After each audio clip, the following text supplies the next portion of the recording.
नमस्कार, मैं आचार्य डॉक्टर दिलीप कुमार नवयुग ज्योतिष शिक्षण संस्थान की पाठशाला में आपका स्वागत करता हूं। आप सबका मुझे बहुत प्यार मिला है। ईश्वर की कृपा से व आप सबकी दुआओं से मैंने ज्योतिष विषय पर 6 पुस्तकें भी लिखी हैं। मेरे द्वारा लिखी गई सभी पुस्तकें पढ़कर आपको ज्योतिष का ज्ञान प्राप्त होगा। यदि आप ज्योतिष का कोरेस्पोंडेंस कोर्स यानी डिस्टेंस लर्निंग कोर्स करना चाहते हैं या दिल्ली में मेरे इंस्टीट्यूट से ज्योतिष सीखना चाहते हैं तो मेरे मोबाइल नंबर 9711079544 पर कांटेक्ट कर सकते हैं। यदि आप अपनी कुंडली का एनालिसिस करवाना चाहते हैं या मेरी बुक्स मंगाना चाहते हैं तो नीचे लिखे बैंक अकाउंट में फीस या कॉस्ट ऑफ बुक्स जमा कराकर मुझे इन्फॉर्म कर सकते हैं। नमस्कार।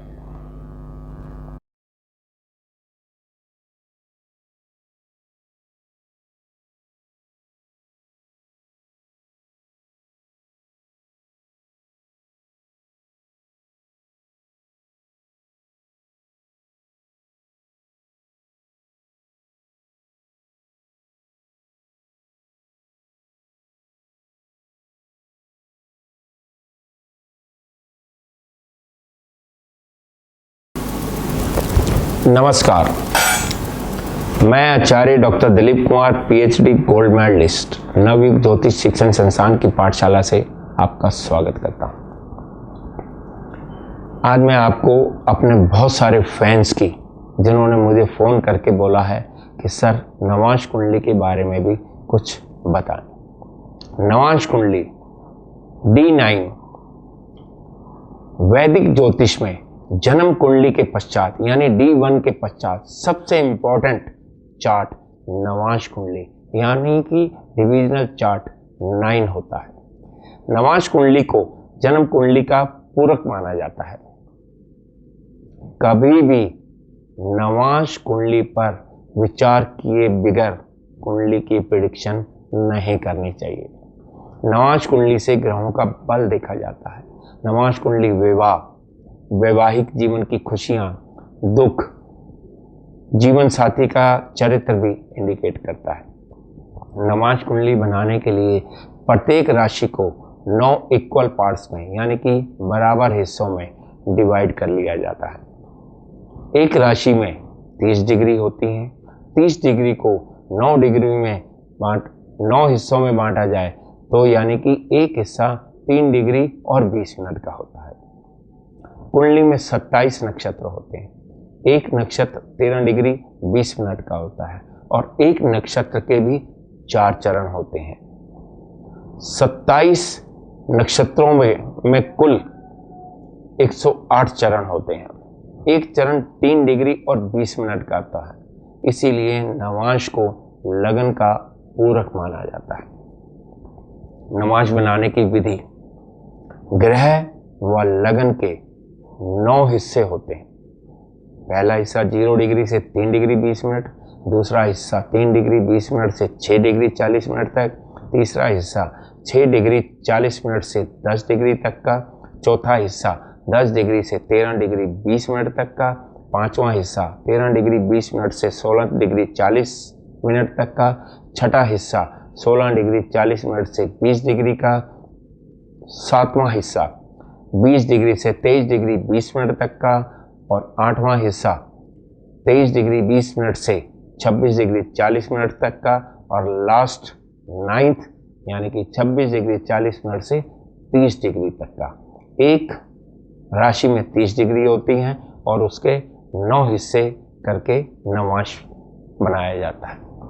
ग्रह या लगन यदि अग्नि तत्व की राशियों में यानी कि मेष राशि, सिंह राशि, धनु राशि में स्थित हो तो उनकी गणना मेष राशि से शुरू करते हैं। पृथ्वी तत्व की राशि हैं यानी कि वृष राशि, कन्या राशि, मकर राशि में स्थित ग्रहों की गणना मकर राशि से करते हैं। वायु तत्व की राशि में स्थित ग्रह यानी कि मिथुन राशि, तुला राशि और कुंभ राशि में स्थित ग्रहों की कैलकुलेशन तुला राशि से करते हैं। जल तत्व की राशि में स्थित ग्रह यानी कि कर्क राशि, वृश्चिक राशि और मीन राशि में स्थित ग्रहों की गणना कर्क राशि से करते हैं।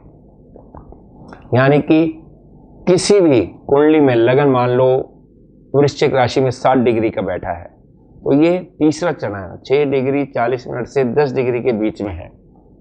वृश्चिक राशि जलीय राशि है, यानी कि कैलकुलेशन कहाँ से करेंगे? कर्क राशि से करेंगे।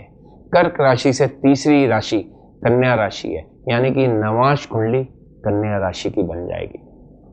इसके अतिरिक्त एक और कैलकुलेशन भी होती है, मैथमेटिकल कैलकुलेशन। ग्रह या लगन जिस राशि में स्थित हो उससे पिछली राशि को 9 से गुणा करके ग्रह जिस नवांश चरण में होता है उसे जोड़ दिया जाता है। उसके पश्चात उसे 12 से भाग कर देते हैं।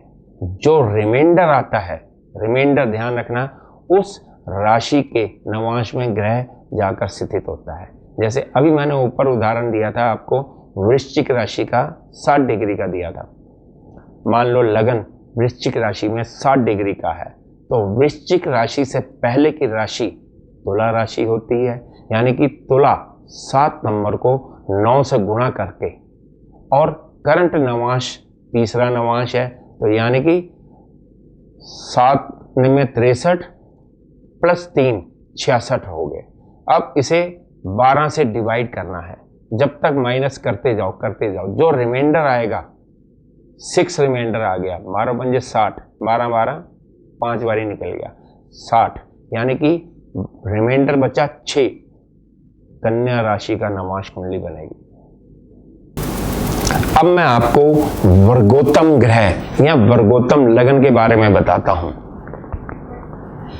वर्गोत्तम लगन क्या होता है? जो D1 का लगन है, यदि नवांश कुंडली में भी वो लगन में ही राशि हो तो वो वर्गोत्तम लगन हो जाता है।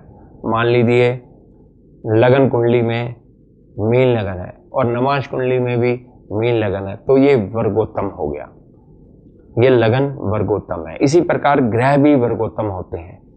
ग्रह D1 में यानी लगन कुंडली में जिस राशि में स्थित हो, यदि नवांश कुंडली में चाहे लगन उसका कोई भी हो कि उसी राशि में जाकर बैठ जाए। जैसे मान लो शनि वृश्चिक राशि में स्थित है लगन कुंडली के अंदर और नवांश कुंडली में भी वो शनि वृश्चिक राशि में जाकर बैठ गया तो वो वर्गोत्तम हो जाता है।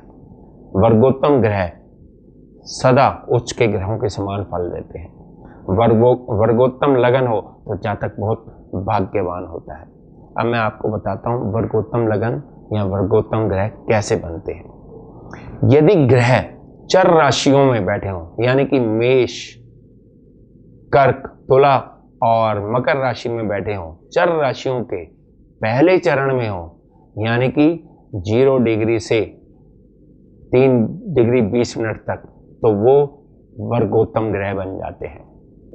इसी प्रकार स्थिर राशि के स्वामी, स्थिर राशि में स्थित ग्रह, स्थित राशि यानी कि वृष राशि, सिंह राशि, वृश्चिक राशि और कुंभ राशि, स्थिर राशियों के 5वें कोई भी ग्रह 5वें नवांश में बैठा हो, 5वें चरण में बैठा हो तो वो वर्गोत्तम हो जाता है।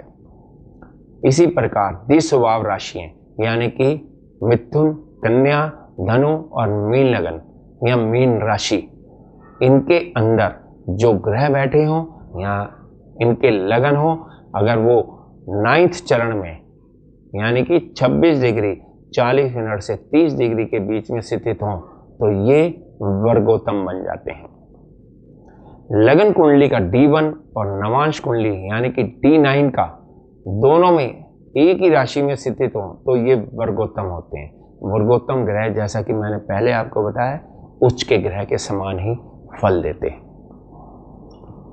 किसी भी ग्रह का नवांश बल उस ग्रह की जन्म कुंडली में क्या पोजीशन है उस पर डिपेंड करता है।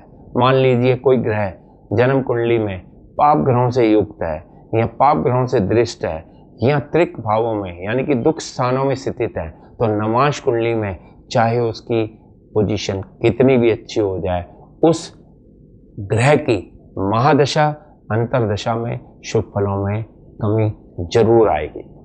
नमस्कार।